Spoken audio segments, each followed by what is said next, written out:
పేరు గోపిక, ఏరువల్లి committee, Gadwal district. అంతిమ దైవ గ్రంథంలో వజ్రవాక్యం అనే వాక్యం ఉంది. 34:3-4 వాక్యం. మాపై ప్రళయం వచ్చి పడదని అవిశ్వాసులు అంటున్నారు. ఎందుకు రాదు? ఎంతటి అగోచర జ్ఞాని అయినా ప్రభు సాక్షిగా మీపై తప్పకుండా వస్తుంది.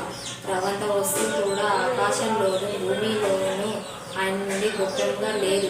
దానికన్నా చిన్న వస్తువైనా పెద్ద వస్తువైనా ఒక స్పష్టమైన లిఖితపూర్వకంగా ఉంది అని వారికి చెప్పు. 34:4 సత్కరములు చేసిన వారికి మంచి ఫలితం ఇవ్వడానికి ప్రళయం వస్తుంది. భావం: దేవుని మీద విశ్వాసం లేని అజ్ఞానులు మాపై ప్రళయం వచ్చి పడదని అంటున్నారు. ప్రళయం అంటే చాలా దూరంగా యోచించుకొని ఉంటున్నారు. ప్రళయం అంటే మరణం అని అనుకోవడం లేదు.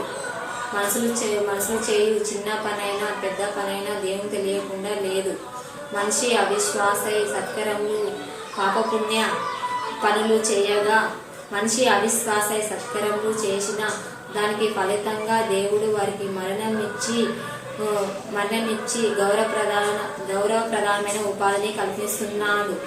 ఈ వాక్యం బాగా గమనించితే దేవుని జ్ఞానం తెలుసుకొని ఒక మంచి పని చేయగా దేవుని జ్ఞానాన్ని అందరికీ పంచగా దేవుడు అలాంటి వారికి మంచి ఫలితము మొదటి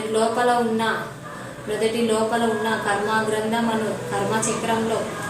కర్మగ్రంథము లిఖించబడి ఉంటుంది.